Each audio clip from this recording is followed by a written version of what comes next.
आहे आणि म्हणून इथून पुढचा सर्व कार्यक्रम आपण मन लावून ऐकायचा आहे। तुमच्या समोर आलेले सर्व महान गुणी विद्यार्थी 2-3 विद्यार्थी याच महाविद्यालयाचे माजी विद्यार्थी आहेत आणि म्हणून त्यांच्याकडून आज आपल्याला प्रेरणा मिळवायची आहे। त्यांचे यशोगाथा, त्यांनी केलेले संघर्ष आणि कष्ट हे सर्व आपल्याला त्यांच्या तोंडून ऐकायचे आहे आणि त्यामुळे सर्व विद्यार्थ्यांनी अतिशय उत्साहाने हा कार्यक्रम व्यवस्थित ऐकायचा आहे आणि त्यांच्याकडून प्रेरणा घेऊन आपणही त्यांच्या पावलावर पाऊल ठेवून परत एकदा असा हा यशवंत आणि गुणवंत विद्यार्थ्यांचा गुणगौरव सोहळा कसा संपन्न होईल याकडे आपण लक्ष द्यायचे आहे। आजच्या या कार्यक्रमाची सुरुवात करताना आपण सर्वप्रथम सोहळ्याच्या या सफरीत आपुल्या तुम्ही प्रवासी मी नाविक, सोहळ्याच्या या सफरीत आपुल्या तुम्ही प्रवासी मी नाविक, हेतू कुठला प्रवास कसला सांगत असते प्रास्ताविक, हेतू कुठला प्रवास कसला सांगत असते प्रास्ताविक। आणि म्हणून आजच्या कार्यक्रमाचं प्रास्ताविक आपल्या शब्दातून मांडण्यासाठी मी मंचावर आमंत्रित करते ज्येष्ठ शिक्षक श्री कमनर सर यांना।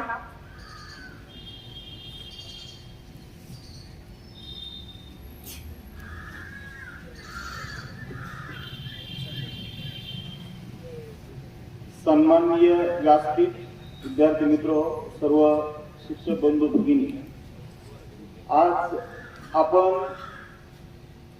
एका अत्यंत महत्त्वाच्या गोड आणि सुंदर कार्यक्रमासाठी एकत्र जमलेलो आहोत। या कार्यक्रमाचं औचित्य आपल्याला फलकावरून समजलेलं असेल। स्पर्धा परीक्षा मार्गदर्शन केंद्र याचं उद्घाटन आणि विविध स्पर्धा परीक्षांमध्ये ज्यांनी यशाचं शिखर गाठलेलं आहे त्यांचा गुणगौरव, आपल्या या कार्यक्रमाच्या साठी प्रमुख अतिथी ज्यांचा गुणगौरव होणार आहे अशी सत्कारमूर्ती सन्माननीय श्री अक्षयजी चव्हाण साहेब, चार्टर्ड अकाउंटंट पुणे, त्यानंतर प्रतीक्षा फटांगडे, कनिष्ठ लेखाधिकारी अहमदनगर, अनिकेत मस्के, SRPF महाराष्ट्र आणि औरंगाबाद या ठिकाणी त्यांचं सिलेक्शन झालेलं आहे। या सर्वांचं मी या ठिकाणी प्रथमतः स्वागत करतो आणि सर्वांना पुढील अभिवादनासाठी शुभेच्छा आहे। मंचावर उपस्थित असलेले आपल्या कनिष्ठ महाविद्यालयाचे सन्माननीय प्राचार्य संपत दसपुते सर, उपप्राचार्य अरुपा फडकर मॅडम, पर्यवेक्षक शिवाजीराव पोटभरे सर, त्यासोबतच फटांगडेंचे पालक आणि ज्येष्ठ शिक्षक देशमुख सर आणि सर्व विद्यार्थी बंधू भगिनी, एक थोडक्यामध्ये प्रास्ताविक तुम्हाला याचं औचित्य म्हणून मानतोय। आपल्या या कनिष्ठ महाविद्यालय तसेच विद्यालयाची जी स्थापना आहे ही उदात्त हेतूंनी आपले कर्मयोगी आबासाहेब काकडे यांनी केली आणि या संस्थेच्या शाळेच्या प्रथम मुख्याध्यापिका स्वर्गीय निर्मलाताई काकडे यांनी त्याचा जो यशाचा आलेख आहे आणि इथली संपूर्ण आव्हानं पेलून आज वटवृक्षात रूपांतर झालेलं आपण पाहतोय त्यांच्या कर्तृत्वाने, तर त्यांना प्रथम नमन करतो। आणि त्यांनी जो उद्देश आपल्या डोळ्यासमोर ठेवलेला होता की सर्वसामान्य आपल्या तालुक्यातील जे गोरगरीब जनता आहे त्यांची जी मुलं आहे ही शिक्षण घेऊन मोठी झाली पाहिजे, त्यासाठी बोर्डिंग स्थापन केल्याच, पण फक्त बोर्डिंग स्थापन करून ते साध्य होणार नव्हतं म्हणून शिक्षण संस्था स्थापन झाल्या। तालुक्यामध्ये अनेक शिक्षण संस्था आपल्या कार्यरत आहेत आणि त्याचा वारसा आपले सन्माननीय संस्थेचे अध्यक्ष ऍडव्होकेट डॉक्टर विद्याधरजी काकडे साहेब आणि सौ हर्षताई काकडे यांच्याद्वारे आज त्याचा वारसा पुढे चालू आहे। आणि आपलं कनिष्ठ महाविद्यालय उपक्रमशील असं महाविद्यालय आहे आणि त्या दृष्टिकोनातून अनेक उपक्रम आपल्या इथे सुरू आहे. नवनवीन उपक्रम आपण सुरू करत असतो आणि ज्यांनी यशाची शिखरं गाठलेली आहेत तर त्यांचं कौतुक देखील कायम दरवर्षी आपण पाहिलेलं असेल की आम्ही या ठिकाणी करतच असतो.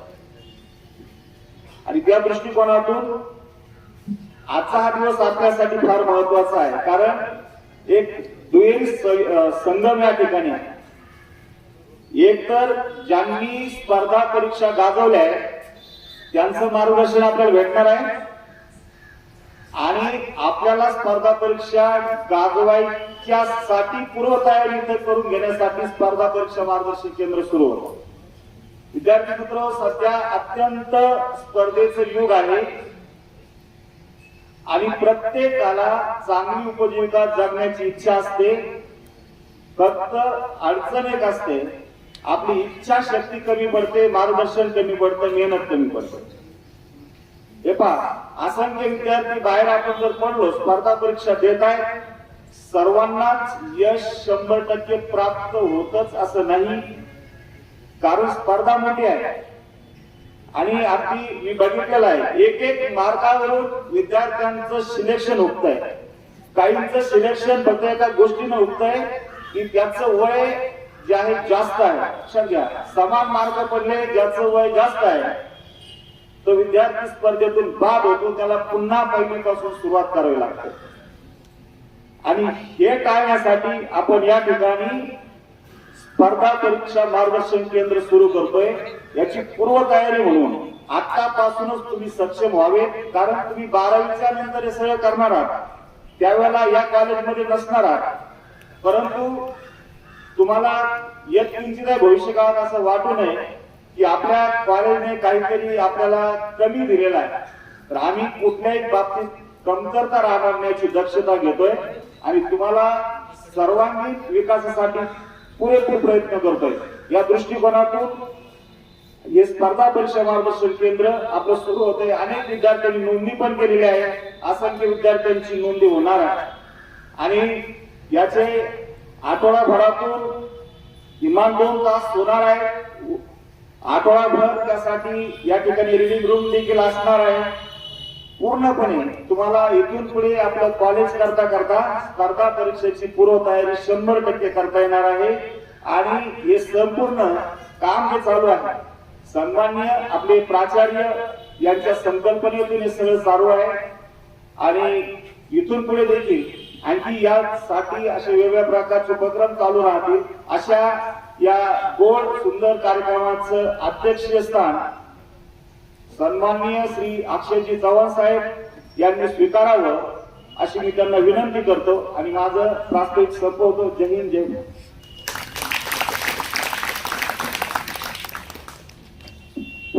धन्यवाद सर. आता सरांनी जी अध्यक्षीय सूचना मांडली त्यास मी सर्वानुमते पूर्ण अनुमोदन देते आणि आजच्या कार्यक्रमाच्या सन्माननीय अध्यक्ष यांच्या परवानगीने आपण पुढील कार्यक्रमास सुरुवात करूया.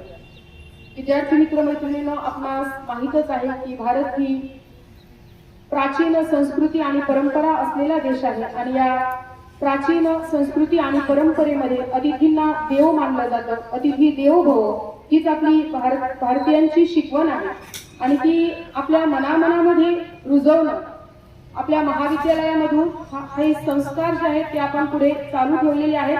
आपल्या महाविद्यालयामध्ये येणाऱ्या प्रत्येक अतिथींचं आपण छोटेखानी स्वागत आणि सत्कार करतच असतो, परंतु त्या मागचं कारण आहे की आपण सदैव त्यांच्या ऋणात राहू. आज आपल्याला लाभलेले जे काही गुणवंत विद्यार्थी आणि आजच्या कार्यक्रमास लाभलेले जे सन्माननीय अध्यक्ष आहेत हे आपल्या कर्तृत्वानं मोठे झालेले आहेत आणि म्हणून मला असं म्हणावंसं वाटतं की मुश्किलों से भाग जाना आसान होता है, मुश्किलों से भाग जाना आसान होता है, हर पहलू जिंदगी का इम्तिहान होता है, डरने वालों को मिलता नहीं कुछ जिंदगी में, लड़ने वालों के कदमों में सारा जहान होता है, लड़ने वालों के कदमों में सारा जहान होता है. असंच आपल्या जीवनामध्ये कठोर परिश्रम आणि संघर्ष करून ज्यांनी आकाश ठेंगणं केलं असं एक व्यक्तिमत्व आज आपल्या कार्यक्रमास अध्यक्ष म्हणून लाभलेले आहेत. श्री अक्षय चव्हाण साहेब इयत्ता 12वीला असताना त्यांनी अकाउंट विषयामध्ये 100 पैकी 100 गुण मिळवले आणि राज्यात पहिला क्रमांक मिळवलेला आहे. सामान्य परिस्थितीतून आई वडिलांनी त्यांना नाशिक येथे त्यांचं शिक्षण झालं आणि त्यानंतर पुढील शिक्षणासाठी आई वडिलांनी त्यांना पुणे येथे पाठवलं. आई वडिलांचं प्रोत्साहन आणि मार्गदर्शन घेऊन त्यांनी पुण्यात सीए सारख्या कठीण परीक्षेचा अभ्यासक्रम आणि ट्रेनिंग फर्स्ट अटेम्प्ट मध्ये म्हणजे पहिल्या प्रयत्नामध्ये 4 वर्षात त्यांनी पूर्ण केलेला आहे. त्यांनी association of chartered certified accountant United kingdom येथून आंतर आर्थिक अहवालात डिप्लोमा धारण केला. या परीक्षेतही त्यांनी पुण्यातून 6वा क्रमांक पटकावलेला आहे. ते आता पुण्यातील 52 वर्ष जुनी असलेल्या एका नामांकित सीए संस्थेत पार्टनर म्हणून कार्यरत आहेत. त्यांनी 9 वर्षाच्या अल्प कालावधीत भारतातील 11 राज्यांमध्ये विविध कंपन्यांना सेवा दिलेली आहे. बिझनेस नेटवर्किंग इंटरनॅशनल या BNI या नामांकित संस्थेच्या पुणे विभागाचे ते एक प्रमुख समन्वयक आहेत आणि याहीपेक्षा आणखी पुढे जाऊन एक विशेष ओळख मला त्यांची करून द्यायची आहे की ते आपल्या आबासाहेब ताकडे कनिष्ठ महाविद्यालयाच्या सन्माननीय उपप्राचार्य श्रीमती रूपा खेडकर मॅडम यांचे जावई आहेत. अरे आपले दाजी आले, जरा टाळ्या वाजवा.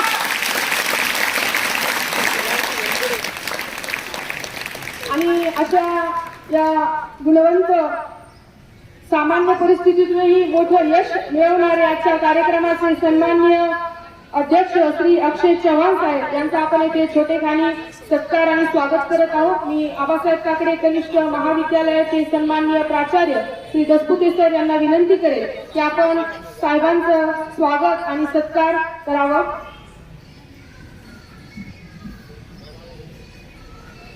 शाल, श्रीफळ आणि गुलाब पुष्प देऊन आबासाहेब ताकडे कनिष्ठ महाविद्यालयाचे प्राचार्य श्री अक्षय चव्हाण साहेब यांचं स्वागत करत आहेत. सर्व विद्यार्थ्यांनी जोरदार टाळ्या वाजवायच्या, टाळ्या कमी नाही पडल्या पाहिजे.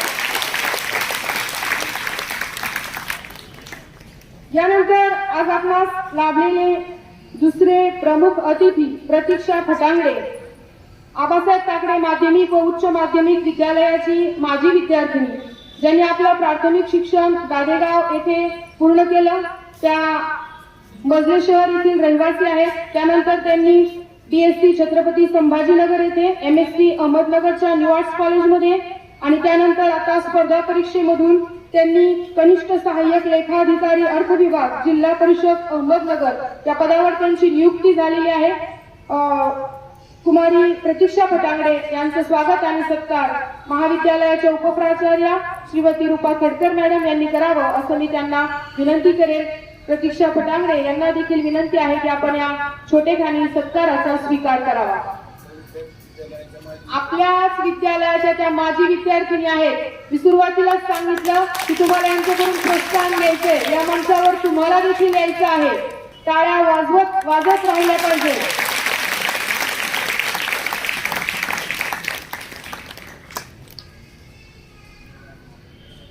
यानंतर आपल्याच महाविद्यालयाची माजी विद्यार्थिनी मोनिका गाडगे या देखील स्पर्धा परीक्षेमधून जलसंपदा विभाग येथे कालवा निरीक्षक या पदावर औरंगाबाद येथे नियुक्ती त्यांची झालेली आहे. काही कारणास्तव त्या इथे उपस्थित राहू शकल्या नाहीत, परंतु त्यांचे वडील संजयजी गाडगे येथे उपस्थित आहेत. मी श्री पोडवरे सर यांना विनंती करेन की आपण त्यांचं स्वागत करावं.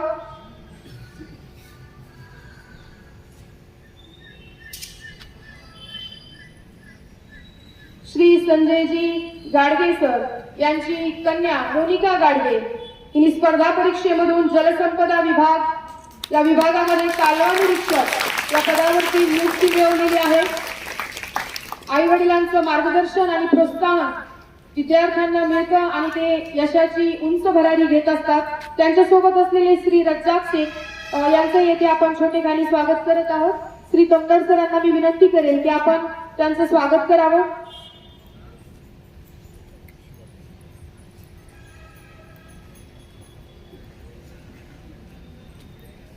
यानंतर आपल्याच महाविद्यालयाचा माजी विद्यार्थी चिरंजीव अनिकेत मस्के हा 2020-21 साली आबासाहेब काकडे कनिष्ठ महाविद्यालयाचा विद्यार्थी 12वी पास होऊन इथून गेला.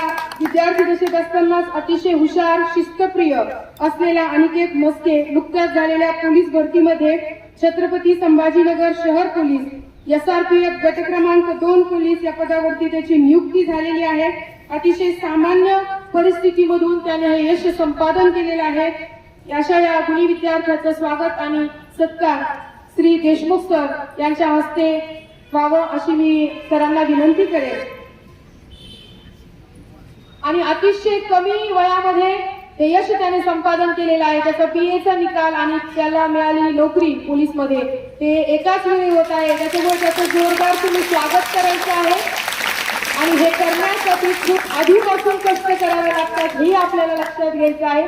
सर्व मान्यवरांचे यानंतर श्री फटांगडे साहेब देखील इथे उपस्थित आहेत. प्रतीक्षा फटांगडे यांचे वडील यांचा देखील आपण या ठिकाणी छोटेखानी सत्कार करत आहोत. श्री दसपुते सर यांना मी विनंती करेल की आपण श्री फटांगडे साहेबांचं देखील येथे स्वागत करावं.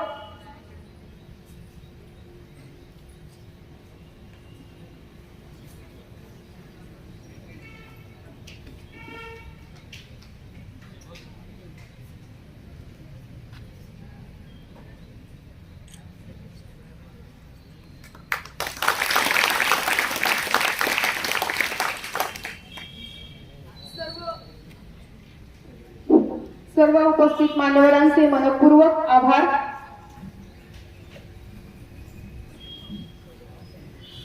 विद्यार्थी मित्रमैत्रिणींनो, हे स्पर्धेचं युग आहे आणि हे स्पर्धेचं युग न संपणारं युग आहे. या युगामध्ये यशस्वी होण्यासाठी जाणीवपूर्वक आपल्याला कोण काय बोलतंय, कोण काय करतात यासारख्या अनेक नकारात्मक विषयांकडे दुर्लक्ष करावं लागतं आणि आपल्या ध्येयावर लक्ष केंद्रित करावं लागतं. सातत्यपूर्ण अभ्यास करावा लागतो. त्याच वेळी आपण एका सुदृढ यशाला गवसणी घालू शकतो. आपल्या समोर आज या मंचावर उपस्थित सर्व अतिथी, गुणी विद्यार्थी यांनी देखील आपल्या जीवनामध्ये कठोर परिश्रम घेतले, सातत्यपूर्ण अभ्यास केलाय आणि त्यांच्याच तोंडून आज आपण त्यांची संघर्ष गाथा, यशोगाथा ऐकणार आहोत. मी सर्वप्रथम मंचावर आमंत्रित करते आपल्याच महाविद्यालयाची माजी विद्यार्थिनी कुमारी प्रतीक्षा फटांगडे, कनिष्ठ सहाय्यक लेखा अधिकारी अर्थ विभाग, जिल्हा परिषद अहमदनगर.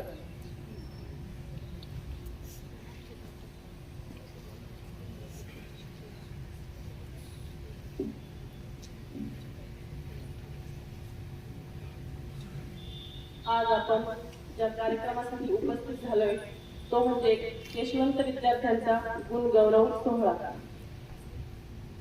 आपल्या शाळेचे प्राचार्य दसपुते सर, उपप्राचार्य खेरकर मॅडम यांचे व सर्व शिक्षक वृंद यांचे मनापासून आभार. त्यांनी आम्हाला गौरवण्यासाठी ते उपस्थित केले त्याबद्दल. आपल्या या संस्थेचे वटवृक्ष म्हणजे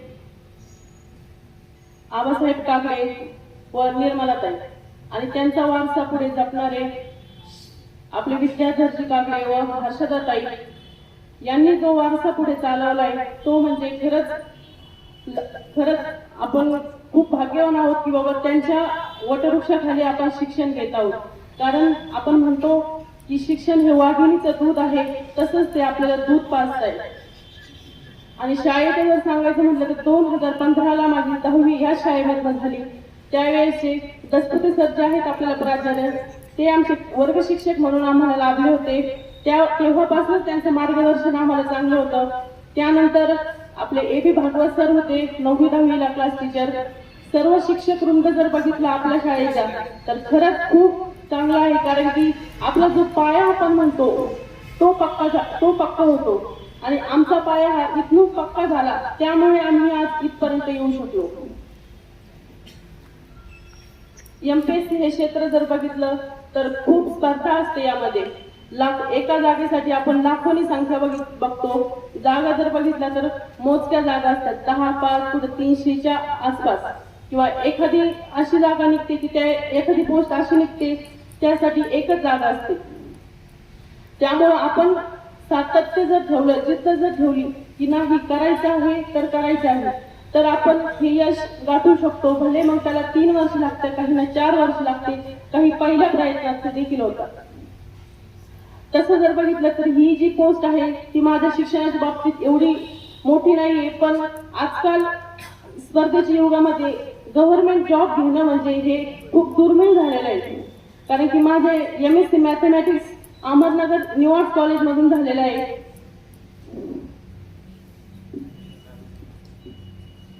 MPSC मध्ये आपण ग्रॅज्युएशन, कोणत्याही क्षेत्रामध्ये ग्रॅज्युएशन केल्यानंतर आपण पेपर देऊ शकतो. त्यामध्ये राज्यसेवा आहे, त्यासाठी आपण क्लास 1 साठी तयारी करू शकतो. क्लास 2 आहे, त्यामध्ये पण आपण PSI, STI, ASO यासाठी तयारी करू शकतो. त्यानंतर क्लास 3 असते, त्यामध्ये आपण टॅक्स असिस्टंट, मंत्रालयीन क्लर्क यासारख्या पदांसाठी आपण तयारी करू शकतो. व प्रत्येक जिल्ह्यासाठी आपण सरळ सेवा ही परीक्षा निघते, प्रत्येक महानगरपालिकेसाठी देखील परीक्षा निघते. आपण फक्त अपडेट राहायचं की कोणत्या जागा निघतात, त्याप्रमाणे वर्षात भरपूर ठिकाणच्या जागा निघत असतात. त्यासाठी वेगवेगळे क्वालिफिकेशन असतं. मी ज्या पदासाठी निवड झाली त्या पदासाठी आम्हाला मॅथ हा क्रायटेरिया होता व किंवा अकाउंट्स हा विषय याचा क्रायटेरिया होता. MPSC मध्ये जर आपण बघितलं तर आपण जे सध्या अभ्यास करतो 10वी पर्यंत, 11वी 12वी आपला इतिहास, भूगोल हे जे विषय आहेत त्यांचा तेच विषय पुढे असतात. त्यामुळे आपण जो आता अभ्यास करतो तोच मनपूर्वक अभ्यास करायचा, हाच आपल्याला पुढे येऊन घालतो. कारण की पुढे जर गेलो आपण, आता जर पक्का नसलं तर पुढे जाऊन पण आपल्याला हेच पुस्तक वाचायचे असतात, दुसरं वेगळं काही नसतं. फक्त आपल्याला सातत्य ठेवावं लागतं, जिद्द ठेवावी लागते, ध्येय ठेवावे लागते की नाही हे ध्येय ठेवलं काही झालं तरी आपल्याला पूर्ण करायचे. आणि विशेषतः ग्रामीण भागातल्या मुली म्हटल्यावर की शिक्षणाच्या बाबतीत बघितलं तर थोडीशी कच खाल्ली जाते, परंतु मी देखील ग्रामीण भागातलीच आहे आणि मी देखील या शाळेमध्ये येताना सायकलवरच प्रवास करून आले. 5 वर्ष मी 6 किलोमीटर सायकलवर प्रवास करूनच या शाळेमध्ये येत होते मी. आणि तसं बघितलं तर आपलं शेवगाव हे काही मोठं शहर वगैरे नाहीये, हे पण तर खेडच आहे. त्यामुळे खेड्यामधनं मुली पुढे जात आहेत ह्याचं तुम्हाला उदाहरण आहे, म्हणून मी आज उभी राहिले. आणि आपले शिक्षक तर आपल्याला इथं गायडन्स करतच असतात, परंतु आपले पालकांचा वाटा जर बघितलं तर 50% पालकांचा वाटा, 25% शिक्षकांचा आणि 25% हा विद्यार्थ्यांचा वाटा असतो आपल्या यशामध्ये. पालकांनी देखील व्यवस्थित लक्ष दिलं पाहिजे. आणि मुलींनी सुद्धा शाळेत येताना आपण पालकांच्या विश्वासाला पात्र झालं पाहिजे. आपण जर एकदा आपल्या आई वडिलांच्या विश्वासाला पात्र झालो तर आपण जोपर्यंत आणि जिथपर्यंत म्हणून तिथपर्यंत आपले आई वडील आपल्याला शिकवतात. फक्त आपण त्यांच्या विश्वासाला पात्र राहायचं नाही, त्यांना सुद्धा कळतं की नाही आपली मुलगी करते, हुशार आहे, तेच देखील शिकवतात. मुलांनी सुद्धा आजकाल मुलांची जर बघितलं तर मुलींपेक्षा जास्त स्पर्धा वाढलेली आहे. कारण की 0.25 ने सुद्धा 1 मार्क बोलले सर, पण 0.25 ने सुद्धा रिझल्ट इथे गेलेले आहेत, माझे गेलेले. त्यावरून सांगते इथे 1 मार्काला सुद्धा खूप जास्त किंमत. 1 मार्क 0.25 म्हणजे 1 मार्क सुद्धा नसतो किंवा 1 प्रश्न सुद्धा नसतो. त्यावरून तुम्ही स्पर्धा ओळखू शकता की 0.25 ने जर रिझल्ट जातोय म्हटल्यावर आपल्याला किती विद्यार्थ्यांच्या पुढे आणि कुठपर्यंत अभ्यास करायचा आहे. यानंतर सर्वांचे मनापासून आभार. खरं जर म्हटलं तरी 6 वर्ष या शाळेमध्ये राहिले, परंतु या स्टेजवर मी पहिल्यांदा आज बोलण्यासाठी आले, त्यामुळे शिक्षक लोकांसमोर बोलणं म्हणजे पहिल्यांदा, त्यामुळे हातपाय थरथर कापतायत अजून. त्यामुळे काही हुकलं चुकलं तर माफ करा, कोणाला काही प्रश्न असेल तर विचारा. धन्यवाद.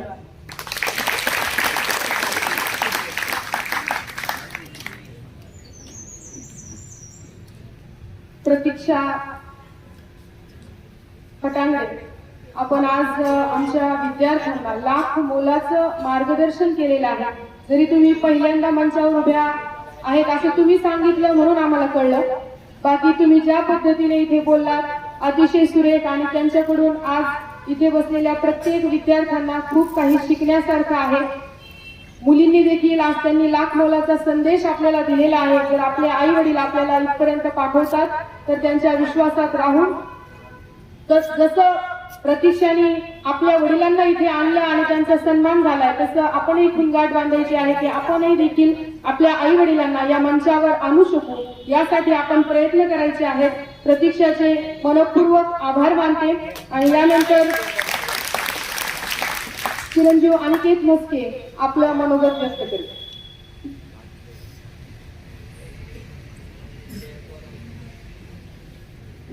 आदरणीय व्यासपीठावरील माझे गुरुजन व विद्यार्थी मित्रांनो, प्रथमतः तुम्हा सर्वांचे आभार. मी ही पहिल्यांदाच स्टेजवर भाषण करत आहे, कारण मी तुम्हाला माझे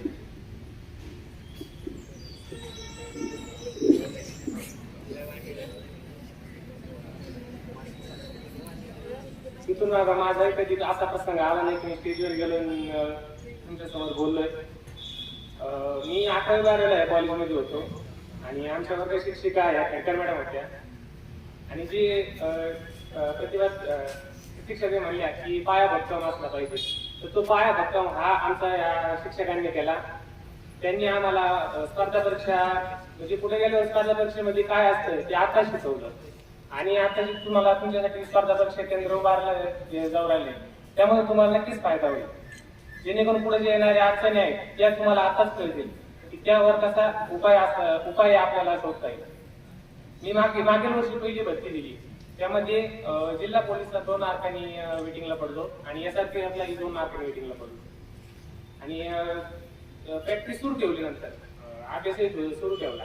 त्या वर्षी दुसरी भरती दिली आणि यामध्ये माझी जिल्हा पोलीसमध्ये पण निवड झाली आणि SRPF मध्ये सुद्धा निवड झाली.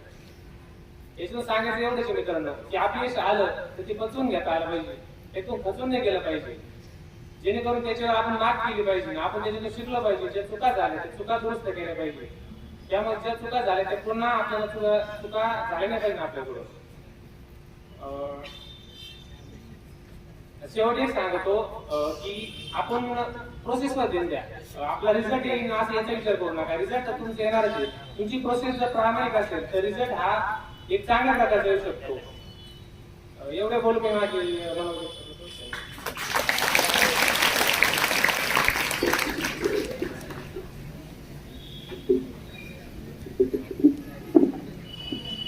अनिकेतने सांगितल्याप्रमाणे आपण एकच लक्षात ठेवायचं आहे की आपण आपलं कर्म करत जायचंय.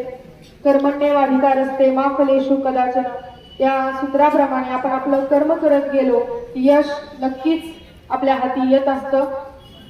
अनिकेतचेही मनपूर्वक आभार मानते आणि यानंतर आजच्या या कार्यक्रमाचे अध्यक्ष प्रमुख अतिथी श्री अक्षय चव्हाण साहेब यांना विनंती करेल की आपण आपलं मनोगत येथे व्यक्त करा.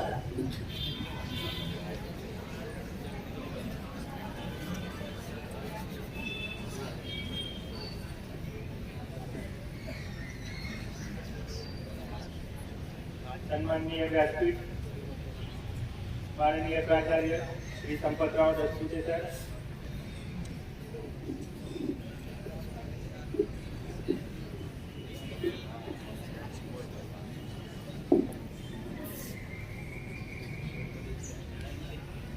माननीय प्राचार्य श्री संपतराव दसपुते सर, उपप्राचार्य श्रीमती रूपा खेडकर मॅडम, पर्यवेक्षक श्री शिवाजीराव तोडबरे सर, प्रमुख अतिथी व आजचे सत्कार मूर्ती प्रतीक्षा पटांगडे, अनिकेत म्हस्के, संपूर्ण शिक्षक वृंद आणि विद्यार्थी मित्रांनो, आज मी माझ्या मनोगत व्यक्त करण्यापूर्वी तुम्हाला सगळ्यांना एक प्रश्न विचारायचा आहे. आता जर प्राचार्यांनी डिक्लेअर केलं की तुम्हाला सगळ्यांना एक सिनेमाला घेऊन जाऊ आणि 3 तासाचा सिनेमा आहे, संध्याकाळी 6 ते 9 किंवा सकाळी 6 ते 9, तर तुम्ही किती जण सिनेमाला जायला तयार व्हाल? हात वर करा. पैसे घेणार नाही फ्री शाळेकडून. तुमची कुटकुट सांगते सगळ्यांना जायचंय, पण शिक्षकांना तुम्ही बघून घाबरताय. पण ठीक आहे, शाळेने नाही नेलं, तुम्ही गेले, मित्र गेले, आई वडिलांसोबत गेले, तर आपण जेव्हा सिनेमाला जातो तर 3 तास कसे निघून जातात आपल्याला कळतच नाही. कधीच सिनेमात आपल्याला झोप येऊ शकत नाही, कधीच आपल्याला सिनेमाचा कंटाळा येत नाही. का? कारण तो आपल्या आवडीचा विषय असतो. आता मी तुम्हाला पुढचा प्रश्न विचारतो की तुमच्यापैकी किती जणांनी 12वी नंतर काय करायचं हे ठरवलंय?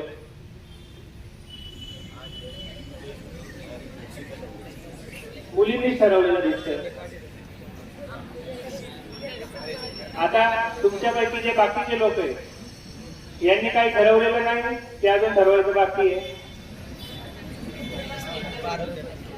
तर आपल्या भारतात अशी पद्धत पडली आहे की आपले आई वडील जे सांगतील आपल्याला, आपले नातेवाईक जे सांगतील, आपले मित्र जे करतील तेच आपण करू. मित्राने बीकॉम घेतला आपण पण बीकॉम घेऊ, मित्राने बीएससी घेतलं आपण ते करू, मित्र आर्टला गेला आपण जाऊ, सगळे सोबत राहू, अशा पद्धतीने. किंवा आपले पालक आणि आपले नातेवाईक हे सांगतात, ते खरं तर त्यांची आपल्या हितासाठी ते सांगत असतात. परंतु त्याच्यात एक प्रॉब्लेम असा येतो की त्यांची जिथपर्यंत त्यांना ज्ञान असतं, जेवढा त्यांचा एक्सपिरियन्स असतो, त्याच्यातून ते आपल्याला मार्गदर्शन करत असतात. तुमच्यापैकी कोणी जपानला गेलंय का? मी पण नाही गेलोय. तर आपण सांगू शकतो का जपान कसं आहे, जपानचे रस्ते कसे आहेत? आपण नाही सांगू शकत. तसंच आपले घरचे, नातेवाईक, मित्र हे त्यांना जेवढं माहिती आहे त्यातनं आपल्याला सांगू शकतात की काय केलं पाहिजे, काय नाही केलं पाहिजे. आणि ते जे सांगतात ते बरोबरच असतं. पण त्याच्या पुढे जाऊन आपली एक जबाबदारी असते की आपल्याला कशात आवड आहे आणि त्याच्यात आपण काही करू शकतो का, अजून वेगवेगळ्या संधी काय आहेत हे बघण्याची जबाबदारी आपली असते. कारण आपण जर जंगलात हरवलो मित्रांसोबत, तर आपले मित्रच आपल्याला बाहेर नाही काढू शकत. बाहेरून कोणीतरी आलं तर ते आपल्याला रस्ता दाखवू शकतात. आपण जर कणकणीत अडकलो, चिखलात अडकलो, तर जो ऑलरेडी चिखलात आहे तो आपल्याला काढू नाही शकत. बाहेरचा व्यक्ती येऊन त्याने आपल्याला त्यातून बाहेर काढावं लागतं. त्याच प्रकारे जे आपल्यापेक्षा वरच्या स्थानी आहेत, आपले जे सिनियर आहेत, ज्यांनी त्या स्पर्धा परीक्षांमध्ये यश मिळवलं आहे किंवा ज्या क्षेत्रात तुम्हाला आवड आहे त्याच्यात जे यशस्वी झाले, त्यांचं मार्गदर्शन घेणं हे अधिक महत्वाचं आहे. आणि त्यासाठी तुम्ही तुमच्या पालकांना सांगणार ही गरज आहे की मला याच्यात आवड आहे, मला हे करायचंय, आणि त्याच्यासाठी जे कोण यशस्वी आहे त्याचं मार्गदर्शन घेतलं पाहिजे. बऱ्याचदा असं होतं, मित्रमैत्रिणींना आपण अंधपणे फॉलो करतो आणि त्या ग्रुपमध्ये जो सर्वात कोणी हुशार असतो तो त्याच्या चॉईसने फील्ड निवडतो. एखाद्याने स्पर्धा परीक्षांचं फील्ड निवडलं, एखादा इंजिनिअरिंगला गेला, तर त्याच्या ग्रुपचे जे काही फॉलोअर असतात तिघं चौघं, ते सगळे त्याला आपण सगळे हेच करू. पण मला यात एक उदाहरण द्यायचंय. जंगलात आपण 5 प्राण्यांचं उदाहरण घेऊ. वाघाचं काय स्किल आहे? वाघ कशासाठी प्रसिद्ध आहे? शिकार करू शकतो, कोणी हरवू शकत नाही त्याला. कासवाची आवरण कणक असते, त्याला कोणी फोडू शकत नाही. चित्ता बरोबर झाडावर पण चढू शकतो, शिकार करू शकतो. हरिण फास्ट पळू शकतो. हत्तीत खूप शक्ती असते, झाड उकरून टाकू शकतो. आता या 5 प्राण्यांना एका लाईनीत उभं केलं, प्रत्येकाचं काहीतरी स्किल आहे, आणि सांगितलं की झाडावर जो चढून दाखवेल तो जिंकला, तर बाकीचे प्राणी आत्महत्याच करतील. पण खरं प्रत्येकात काहीतरी गुण आहे.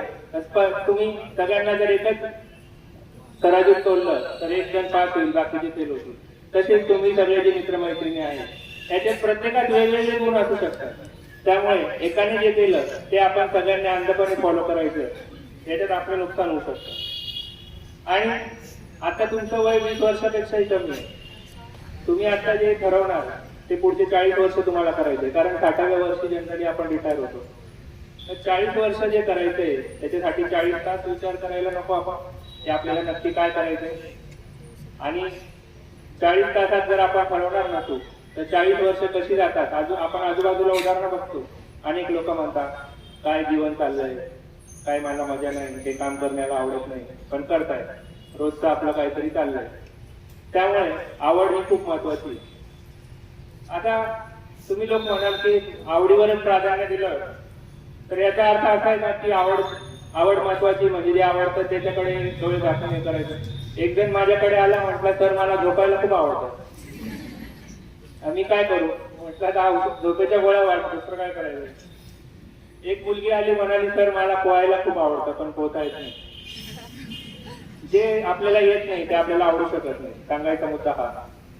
तर आपल्याला आवडीला प्राधान्य द्यायचंय, पण त्यातून आपल्याला पैसे मिळतील की नाही आपलं उदरनिर्वाह होईल का नाही हेही आपल्याला बघायला लागतं.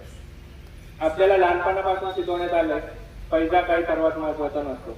अगदी बरोबर आहे, पैसा काही सर्वात महत्वाचा नसतो, पण पैसा बरंच काही असतो.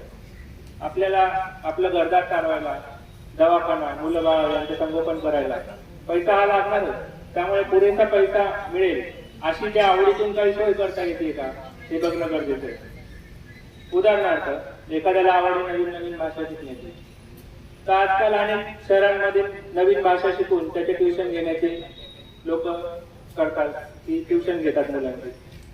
जर्मन लँग्वेज असेल, फ्रेंच असेल, 3-4 महिन्याचे कोर्स असतात आणि ते शिकतात. इतरांना येत नसतं, ज्यांना विदेशी जायचंय त्यांना शिकवतात.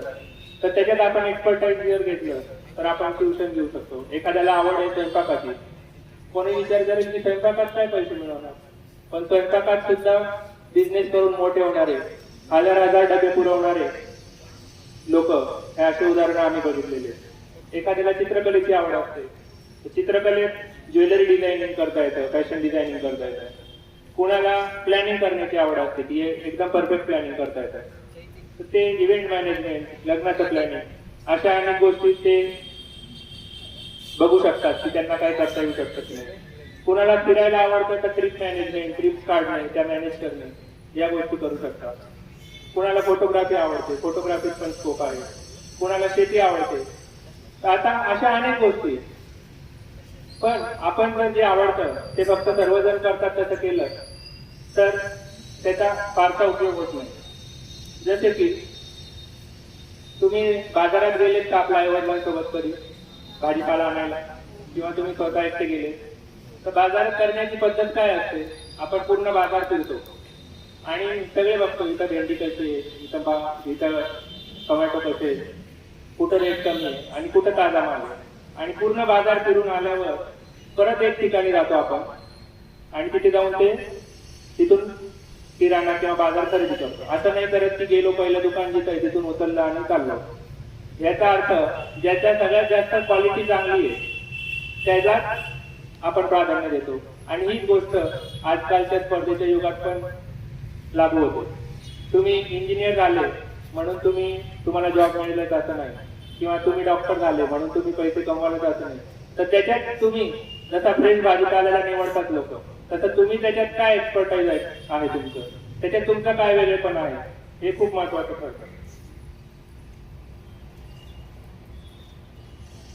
बरेच लोक म्हणतात की आजकाल स्पर्धेचं युग आहे आणि खरंच खूप कॉम्पिटिशन आहे. पण दुसरीकडे आपल्याला हे बघायचंय की भारत ज्या गतीने प्रगती करतोय, आज 5वी अर्थव्यवस्था आहे आणि लवकरच 3री अर्थव्यवस्था होणार असं जागतिक अनुमान आहे. त्यामुळे आज जे शेवगाव येते उद्या नगर सारखं मोठं होईल, नगर येते पुणे सारखं मोठं होईल, पुणे मुंबई सारखं होईल आणि मुंबई दुबई सारखं होईल. ह्या सगळ्या प्रोसेस मध्ये आपल्याला कुठेतरी काही आपण करू शकतो का, एवढा जी उलाढाल होणार आहे यात आपण काही करू शकतो का, आणि त्या आपल्या आवडीच्या माध्यमातून पैसे कमवू शकतो का, ह्याचा विचार करणं खूप गरजेचं आहे. आणि एक्सपर्टाईज कसं मिळवणार. आता मी जर तुम्हाला प्रश्न केला की तुम्हाला गणितात 100 पैकी 70 मार्क मिळाले आणि विज्ञानात 100 पैकी 40 मिळाले, तर तुम्ही आता अधिक लक्ष कशावर देणार, विज्ञानात, कारण तिथे 40 मिळाले. पण जेव्हा एक्सपर्टाईज आपल्याला पाहिजे असतं, जेव्हा आपला भाजीपाला फ्रेश आहे असं आपल्याला म्हणायचं असतं, तेव्हा गणितात 100 पैकी 70 मिळाले तर मी 100 कसे मिळवू शकतो ह्याच्याकडे पण लक्ष देणं गरजेचं आहे. कारण की ओव्हरऑल टक्केवारी तुम्हाला वाढवायची, त्यासाठी विज्ञानात पण अभ्यास केला पाहिजे.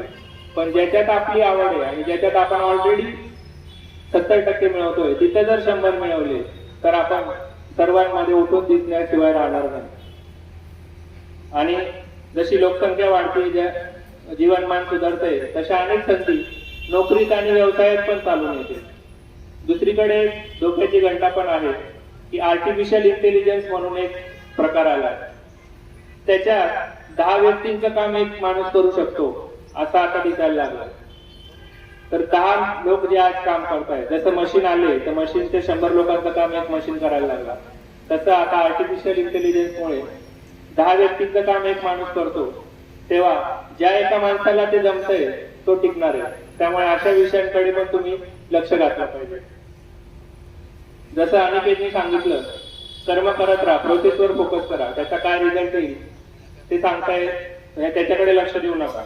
हा गीतेतला श्लोक आहे, दुसरा अध्याय मधला 47 श्लोक की कर्मण्यवाधिकारस्ते मा फलेषु कदाचन. जिथं श्रीकृष्ण सांगतात अर्जुनाला, तुम्ही फक्त बेस्ट करत राहा, तुमचं तुम्ही काम करत राहा, जे काय होईल ते मी बघून घेईन. तर ह्या गोष्टीवर जर आपण फोकस केला की मी पास होईल का, माझं कसं होईल, मला चांगली नोकरी मिळेल का, याच्यावर फोकस न करता मी जर आज 100 केलंय तर उद्या 110 कसं करू शकतो, आज 110 केलंय तर 120 पर्यंत कसं जाऊ शकतो, या गोष्टीवर जर आपण लक्ष दिलं तर खरंच आपण यशस्वी होऊ शकतो. आणि तुम्ही काय करतात यापेक्षा तुम्ही काय करत नाही हे पण खूप महत्वाचं ठरतं. इथे आपण एक उदाहरण घेऊ, माकड आणि सुगरणीचं. माकड कधीच स्वतःचं घर बांधत नाही. माकड आणि सुगरण मध्ये कोण मोठा आहे? माकड. कोण शक्तिशाली आहे? कोणाचा मेंदू मोठा आहे? म्हणजे हुशार कोण आहे? पण माकड आपलं घर बांधत नाही, तो उन्हाळ्या करत फिरत असतो, एका झाडावरून दुसऱ्या झाडावर, या प्राण्याची छेडछाड त्या प्राण्याची छेडछाड. आणि जेव्हा पावसाळा येतो तेव्हा सुगरणीचं मात्र घरटं तयार असतं. तिने 8-8 तास मेहनत करून 2 ते 2.5 महिने ते घरटं विणायला लावते आणि त्याच्यात ती सेफ असते. जेव्हा वादळ येतं सुगरणीला पाण्याचा थेंबही स्पर्श करत नाही. आणि माकड, बरेच माकड पावसाळ्यात विजा पडून, ओले होऊन, आजारी पडून मृत्युमुखी पडतात. ह्याच्यातून आपल्याला काय शिकायचंय की कोण हुशार आहे हे महत्वाचं नाहीये. हुशारी तर आहे, पण त्याच्यात तो काय करायचं ठरवतो. माकड हुशार आहे, पण त्याने काय ठरवलं की मी काय मेहनत घेणार नाही, तर त्याला वादळाचा सामना करावा लागणार. आणि एखादा हुशार नाहीये, शक्ती नाहीये, पण तो मेहनत करतोय, सातत्य ठेवतो, तर ते सुगरणीच्या घरट्यासारखा तो यशस्वीपणे सेफ राहू शकतो. आता आपण एक गेम खेळू, त्याच्यात मी प्रश्न विचारेल, आपल्यापैकी आपण ते काय करतो आणि ते माकडाच्या श्रेणीत येतं की सुगरणीच्या श्रेणीत येतं हे तुम्ही मला सांगा. एक व्यक्ती शालेय अभ्यासक्रमाचा अभ्यास करून इतर पण अभ्यास करतोय. कोण आहे, माकड का सुगरण? सुगरण. एक व्यक्ती फेसबुक, व्हॉट्सअप, इंस्टाग्राम वर दिवसभर रील्स बघत बसतोय. मोठा आवाज आला. एक व्यक्ती इंटरनेट वर आवडत्या विषयांचे ज्ञानवर्धक व्हिडिओ बघतोय. एक व्यक्ती इंटरनेटवर रोज नको त्या गोष्टी बघतोय. एक व्यक्ती अशा ग्रुप मध्ये आहे की जे रोज चर्चा करतात, बिझनेस कसा करायचा, व्यवसाय काय करू शकतो, शेअर मार्केटचं काही तुम्हाला माहिती आहे का, पर्सनॅलिटी डेव्हलपमेंट कशी करायची, स्पर्धा परीक्षांचे काय, तर तो कोण आहे? एक व्यक्ती अशा ग्रुप मध्ये जे रोज चर्चा करतात, आज मोदी काय बोलले, राहुल गांधी काय बोलले, शिंदे भारी का उद्धव भारी, ताई भारी की दादा भारी, कोण? एक व्यक्ती शाळा सुटली की वेळेचा सदुपयोग करतो आणि जसं आता केंद्र सुरू केलंय शाळेने, अशा काही गोष्टींमध्ये सहभाग घेतो, तर कोण? सुगरण. आणि एक व्यक्ती शाळा सुटली की सिगारेट फुकत, मावा खात, मुलींची छेड काढतात. तुमच्या उत्तरांवरून तुम्हालाच लक्षात येईल की तुम्ही सुगरण कॅटेगरीत आहात का माकड कॅटेगरीत आहात. मी काय म्हटलेलं नाही, माझा काही दारू, सिगारेट, गुटखा, रील्स याला काहीच विरोध नाही. कोण म्हणतं दारू वाईट आहे, गुटखा वाईट आहे, हे सगळ्यात चांगलं आहे. त्याच्याने दारूमुळे आपलं आयुष्य वाढतं, आपले लिव्हर स्ट्रॉंग होतं, आपल्याला अटॅक येणार असेल तर तो जातो. गुटख्यामुळे तर तोंडाला जी शोभा येते, कॅन्सर तर अजिबातच होत नाही. मावा खाल्ल्याने पण एकदम आपण तरतरी येते, पर्सनॅलिटी डेव्हलप होते आपली. आणि सिगारेटमुळे तर फुफ्फुस एकदम शुद्ध होऊन जातात. त्याच्यामुळे हे अगदी सात्विक पदार्थ आहेत आणि हे नक्कीच केलं पाहिजे. फक्त हे करताना आपल्याला लक्षात घ्यायला पाहिजे की आपण दूरदृष्टीवाली सुगरण आहोत. पावसाळा येणार, वादळ येणार याच्यासाठी तयारी करतोय की आपण माकडासारखे उन्हाळूपणा करतोय, हे आपलं आपण ठरवू शकतो. आज तुमचं वय, आता तुम्ही 10वी-12वीत आहात. तुमच्यापैकी बऱ्याच लोकांना, मी तर म्हणेल अनेक, म्हणजे तुमच्यापैकी कोणालाच ह्या सवयी नसतील, व्यसन नसतील. पण जेव्हा तुम्ही बाहेरच्या जगात जातात, शहरात जातात शिकायला, तेव्हा तिथं तुमच्यावर टपूनच बसलेले असतात की कसं याला आपण दारू प्यायला भाग पाडू, कसं याला सिगारेट प्यायला भाग पाडू. आणि तुमच्या पालकांना सगळ्यात मोठी भीती हीच असते की शहरात गेल्यावर आपली मुलं बिघडतील. आणि बरेच लोक त्यामुळे शहरात पाठवत नाही शिक्षणाला. पण शहरात ज्या शिक्षणाच्या संधी आहेत त्या खूप जास्त आहेत आणि त्यामुळे आपण हा प्रयत्न नक्कीच केला पाहिजे की इथे शाळेतून जे शिकतोय आपण त्याचा उपयोग पुढे जाऊन कसा करायचा. आता तुम्हाला सवय कशी लागते ते मी सांगतो. तुमच्या ग्रुपमध्ये एखादा मुलगा असतो, त्याने दारू पिलेली असते आणि तो सगळ्यांना लागतो, अरे खूप मजा येते, पिऊन बघ. आपण म्हणतो नाही, माझ्या प्रत्येकाला माहित असतं, नाही प्रत्येक जण सुरुवातीला नाहीच म्हणतो, नाही मी नाही घेणार, माझ्या आईने सांगितलंय नाही घ्यायची, माझ्या वडिलांनी सांगितलं, अरे आईचा बच्चा लहान आहे अजून असं म्हणतात. त्याला म्हणायचं मी किती म्हातारा झालो तरी आईचा बच्चाच राहणार आहे, कारण प्रत्येक म्हाताऱ्या माणसाला सुद्धा आई असते. एखादा मित्र म्हणा, अरे माझ्या मैत्रीसाठी तू सिगारेट नाही घेऊ शकत का, मी मित्र आहे तुझा, मी सांगतो म्हणून घे. त्याला म्हणायचं मी पण तुझा मित्र आहे, मी सांगतो म्हणून तू सोड, बघ कोण मित्र आहे. एखादा म्हणायला, अरे तू लहानच राहिलाय, मर्द नाही तू, मर्द नाही. त्याला म्हणायचं होतं ना, त्यांना म्हणायचं मी सिगारेट दारू न पिता सुद्धा मरतोय. म्हणजे तुम्ही हे कसं टाळू शकता आणि दुसऱ्यांच्या दबावाखाली कसं यायचं नाही याचं मी तुम्हाला सांगतो. कारण या गोष्टी तुमच्या मागे लागल्या तर माकडासारखे तुम्ही वादळात भिजणार हे लक्षात ठेवा. आणि आयुष्याच्या पुढच्या 40 वर्षांसाठी काय करायचंय हे आपण आता केलं नाही तर पुढचे 40 वर्ष खूप कठीण जाणार. कारण तुम्हाला माहिती आहे पुढे जेव्हा नोकरी नसते आणि पगार अगदी मोजका असतो, घरच्या कर्जा भागत नाही, घरात भांडण तंटे सगळ्या गोष्टी होतात. त्यामुळे आतापासून तुम्ही जर सोय केली नाही, आणि मुलींनी सुद्धा, मुलींचा असा टार्गेट नको की आपल्याला काही लग्न करून जायचंय, आपल्याला काही करायचं नाही, असं नाही. तुम्ही जर गृहिणी होणार असाल तरी जर तुम्ही सुशिक्षित असाल तर तुम्ही तुमच्या कुटुंबाला पुढे नेऊ शकता. त्यामुळे आणि आजकाल तर मुलांच्याही पुढे प्रत्येक गोष्टीत टक्केवारी पुढेच आहे. त्यामुळे अजिबात असा विचार करायचा नाही की आपल्याला शिकून काय होतं. आणि तुम्ही जे कराल, तुम्हाला जे कळकळीने सांगतात, तुम्हाला वाटतं बरेचदा अरे रोज तेच लेक्चर देतात आमचे प्राचार्य उपप्राचार्य, हे अभ्यास करा, टाइमपास करू नका. पण ह्याच्यातून त्यांना काहीही फायदा नाहीये. फायदा झाला तर तुमचा आहे आणि नुकसान झालं तर तेही तुमचंच आहे. त्यामुळे जे आपल्याला आज समजून घेणं खूप गरजेचं आहे. पुढची गोष्ट आहे हे आपण आतापर्यंत जे बोललो की वेळेचा सदुपयोग कसा करायचा, सुग्रण कसा बनवायचा. दुसरी गोष्ट असते मनशक्ती आणि इच्छाशक्ती. आपण तुम्हाला एक गोष्ट सांगतो, तुम्ही सर्कसला गेलेत का सगळे, तिथे हत्ती बांधलेला असतो आणि हत्तीच्या पायात जी दोरी असते ती एकदम साधी दोरी असते, बघितलं.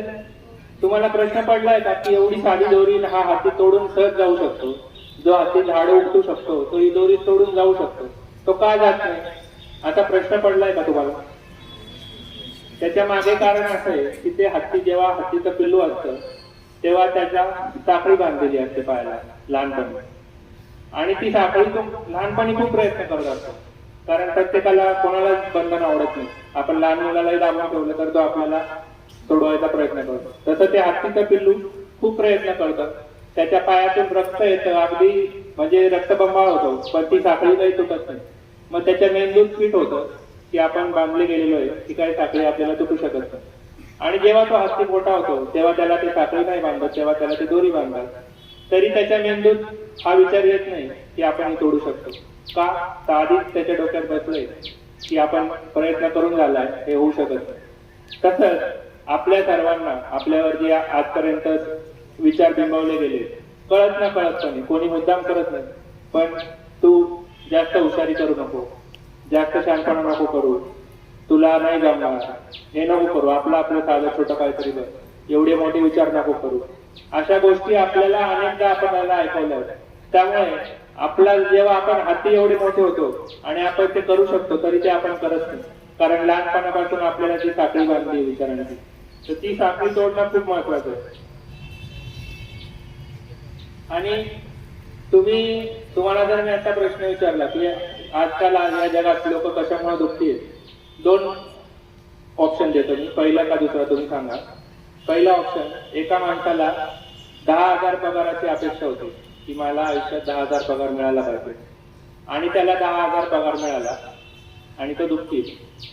आणि दुसरा माणूस ज्याला 50,000 पगाराची अपेक्षा होती पण त्याला 30,000 मिळाला, म्हणजे पहिल्याचं स्वप्न पूर्ण झालं, 10ला 10 मिळाला. दुसऱ्याला 50ची अपेक्षा होती, 30च मिळाले. तर यशस्वी कोण आहे दोघांपैकी, पहिला का दुसरा?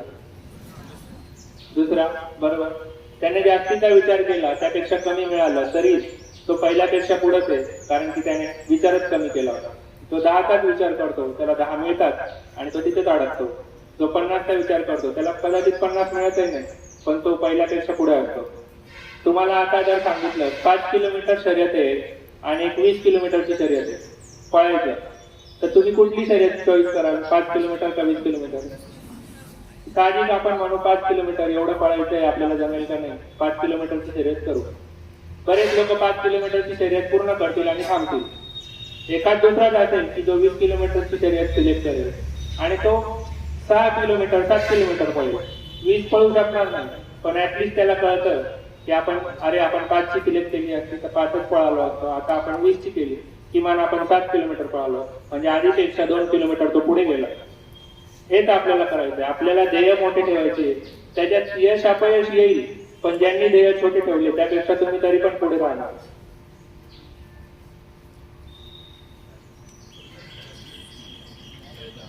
आणि हे सगळं करत असताना जसं आपल्याला माझी विद्यार्थ्यांनी पण सांगितलं की कठोर परिश्रम करणे वाचून पर्याय नाही. डर के आगे जीत नाही, दर्द आहे.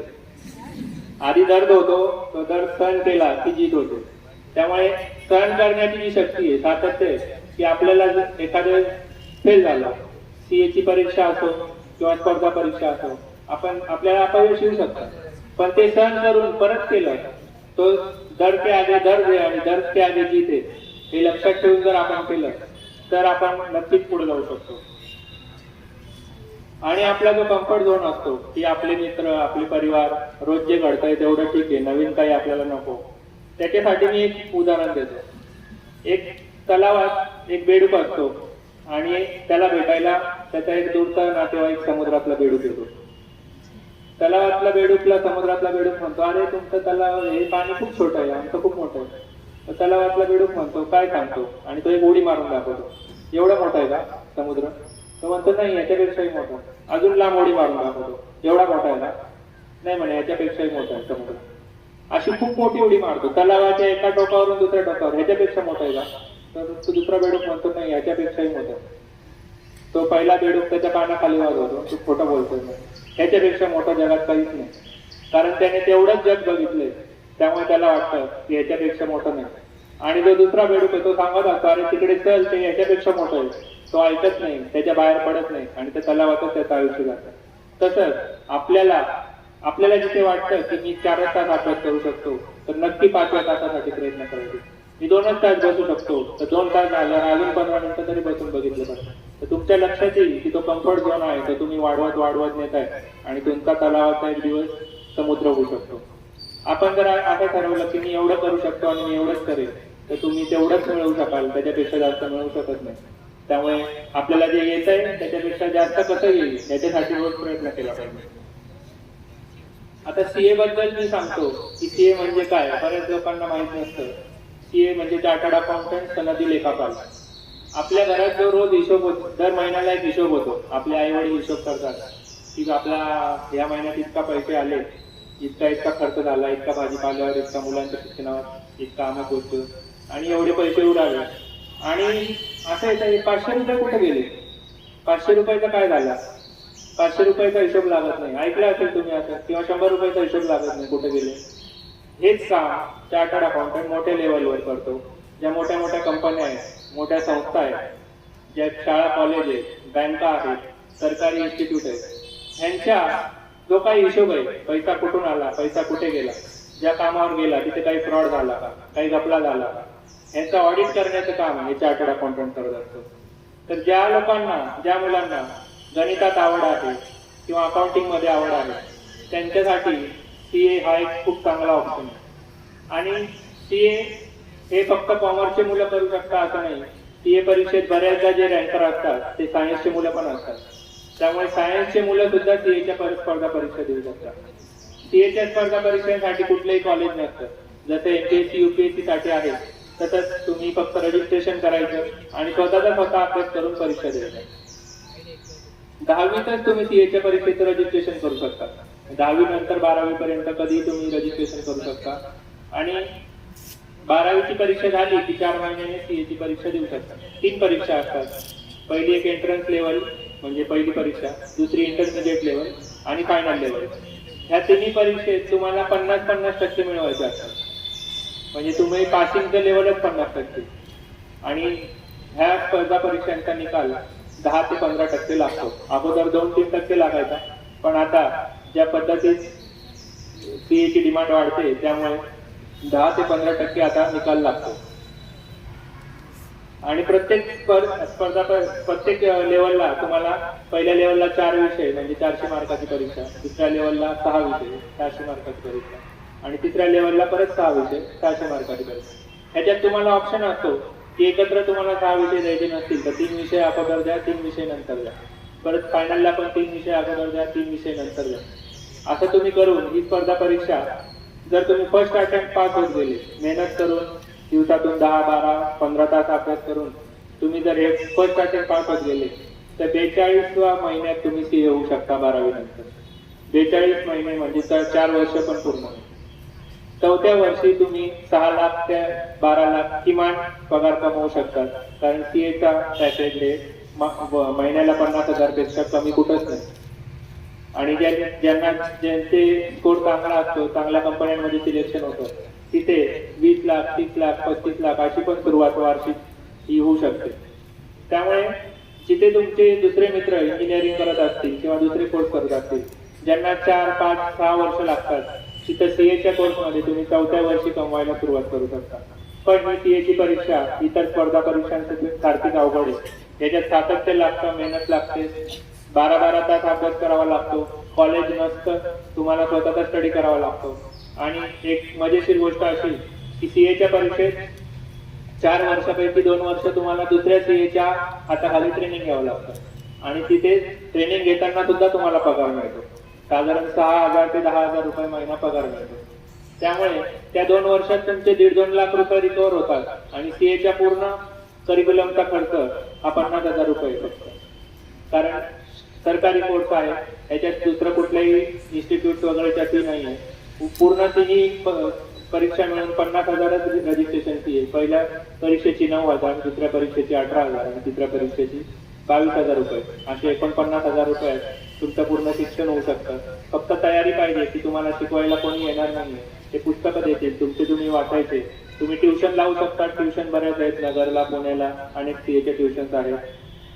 शेवगावला आहेत का मला माहित नाही, पण नसतील तर नगर, पुण्याला पण तुम्ही येऊ शकता.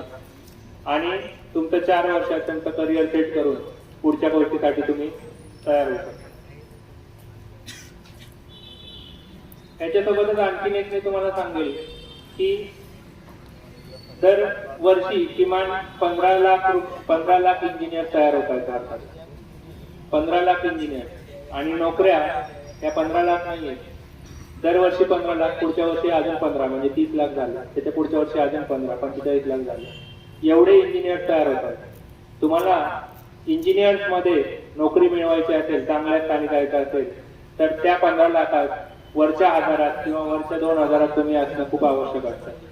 नाही तर बाकीच्या इंजिनियर्सना आजकाल जॉब मिळायचे प्रॉब्लेम येतात. त्यामुळे हा विचार नक्की करा की सोपं काय आहे हे निवडण्यापेक्षा जिथे आपल्याला पुढे नोकरी मिळेल किंवा व्यवसाय करता येईल हे निवडणं, यासाठी जास्त विचार करा. इंजिनिअरिंग करणं वाईट नाही कुठल्याही पद्धतीने, पण तेही करायचं असेल तर त्याच्यात तुम्ही टॉपवर असलं पाहिजे, तर तुम्हाला चांगली नोकरी मिळू शकते. 15 लाख इंजिनियर वर्षाला आणि सीए दरवर्षी फक्त 30,000 होतात. म्हणजे पूर्ण देशभरातून फक्त 30,000 चार्टर्ड अकाउंटंट दरवर्षी तयार होतात. त्यामुळे कुठलाच सीए असा नाहीये की ज्याला जॉब मिळत नाही, कारण बनतातच 30,000 आहे. त्यामुळे प्रत्येकाला जॉब मिळते. तर हा विचार करून आपली जर तयारी असेल तर तुम्हाला अजून जर काही मार्गदर्शन हवं असेल तर मी वेबसाईट सांगून ठेवतो शाळेकडे. त्या वेबसाईटवर जाऊन तुम्ही पूर्ण डिटेल घेऊ शकता सीएच्या कोर्सबद्दल. आणि सीए जर झाले नाही, तुम्ही बऱ्याचदा ऐकलं असेल की सीए होणं कठीण आहे, एखाद्याने 10 वर्ष दिले, 15 वर्ष दिले, पण सीए झालाच नाही, तर मग काय त्याचं आयुष्य वाया गेलं का? तर नाही. तुम्ही सेकंड परीक्षा जर पास झाले तर BAA म्हणून एक डिग्री आहे, बिझनेस अकाउंटिंग असोसिएट. ती डिग्री पण तुम्हाला मिळते आणि त्या डिग्रीच्या बेसिसवर तुम्ही स्वतःचं ऑफिस टाकू शकतात किंवा कुठं जॉबला लागू शकतात आणि त्यांनाही आरामात 40 ते 50 हजार रुपये पगार मिळून जातो. त्यामुळे सीएचं भीती आहे म्हणून घ्यायचं नाही असं करू नका. सीए साठी हुशार मुलंच पाहिजे अशी पण गरज नाही. तुम्ही सुगरण असाल तर तुम्ही सीए पण होऊ शकता. कारण की माझ्या बघण्यात असे अनेक विद्यार्थी आहेत. माझा एक मित्र जो 92-95% मिळवायचा त्याने सीए घेतलं पण तो अजून सीए झाला नाही. 10वी 12वी 92-95%, कारण पुढे त्याने उन्हाळ्याच्या सुरू केल्या. आणि दुसरा मित्र 55% होता, सायन्स बॅकग्राऊंडचा होता, तरी त्याने सीए हे यशस्वीपणे पूर्ण केलं कारण त्याने नंतर मेहनत घेतली. तर तुम्ही तुमची अगोदरची टक्केवारी काय आहे याचा कुठंच हिशोब नाहीये. तुम्ही पुढे मेहनत घ्यायला तयार आहे का हा विषय असेल तर तुम्ही सीएची परीक्षा असो किंवा कुठलीही स्पर्धा परीक्षा ही नक्की पास होऊ शकता. शेवट मी एवढी गोष्ट सांगून करेल की लहरों से डरकर नौका पार नहीं होती, कुछ किए बिना ही जय जयकार नहीं होती, कोशिश करने वालों की कभी हार नहीं होती. धन्यवाद.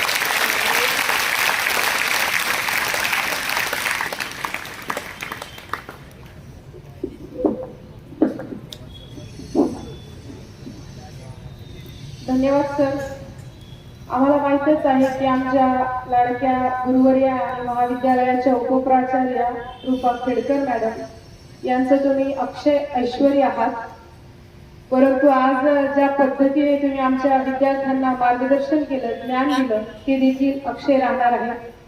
सरांनी आपल्याला सांगितल्याप्रमाणे आपण आपल्या क्षमता ओळखायच्या आहेत. आपण हत्ती आहोत की हरिण, चित्ता आहोत की माकड, आणि त्या पद्धतीने आपण आपल्या क्षमता ओळखून आपल्या जीवनामध्ये आपण माकड व्हायचे की सुगरण हे देखील आपल्याला ठरवायचं आहे. असं म्हणतात की सर्वात प्राचीन आणि महान मानला जाणारा वक्ता श्रीकृष्णाला मानलं जातं, कारण कान निर्मळ आणि वाणी मधाळ असली की श्रोतावर्ग आपल्याकडे आकर्षित होतो. तर आज आलेला अनुभव असा की आपण बोलत असताना सर्वांच्या नजरा आपण खिळून ठेवलेल्या होत्या. सगळ्यांचं लक्ष आपल्याकडे होतं. म्हणजे आपण एक उत्तम वक्ता आहात आणि आज आपण दिलेलं जे काही मार्गदर्शन आणि ज्ञान आहे त्याच्या बळावर आमचे विद्यार्थी आपल्या भविष्यामध्ये मार्गक्रमण करतील अशी अपेक्षा. आणि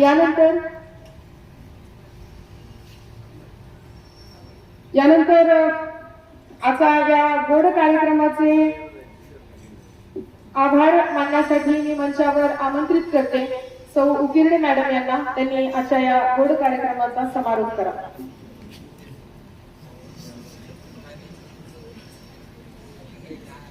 आदरणीय व्यासपीठ आणि व्यासपीठावरील उपस्थित मान्यवर विद्यार्थी मित्रांनो, आपलं आबासाहेब काकडे कनिष्ठ महाविद्यालय हे नेहमी विद्यार्थ्यांसाठी नवनवीन उपक्रम राबवत असतं. त्या पाठीमागचा हेतू एकच असतो की विद्यार्थ्यांचा सर्वांगीण विकास घडावा.